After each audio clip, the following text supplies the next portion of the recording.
Ce lundi 18 octobre 2021, TF1 débutera une nouvelle semaine de Demain nous appartient à 19h10.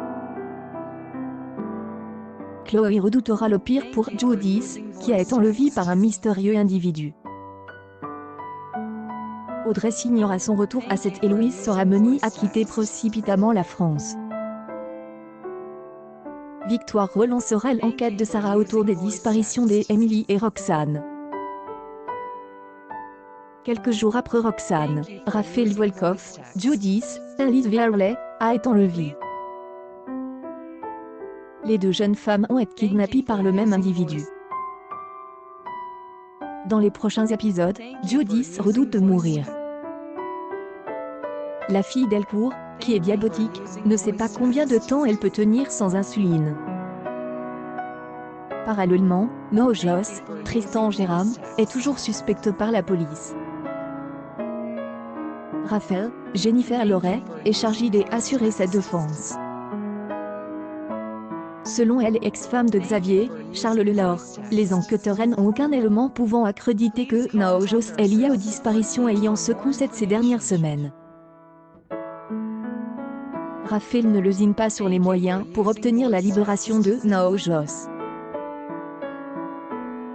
Elle avocate menace d'alerter le préfet et la presse pour dénoncer une garde à vue abusive. Son plan fonctionne, Noah Joss est remise en liberté.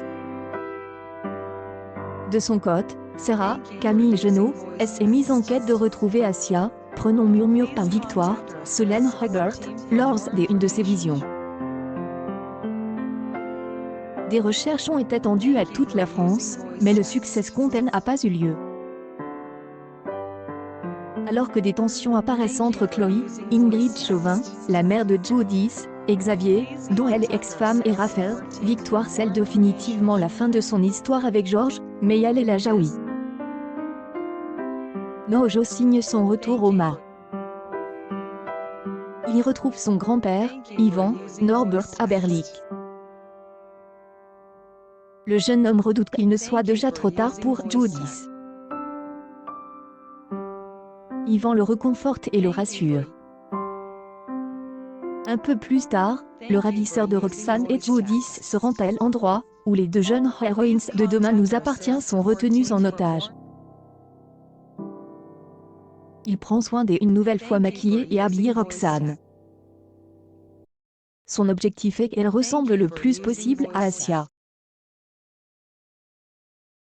Il finit par se dévoiler. Il s'agit d'Yvan, le grand-père de Noah Joss, une publication partagée par Demain nous appartient, TF1.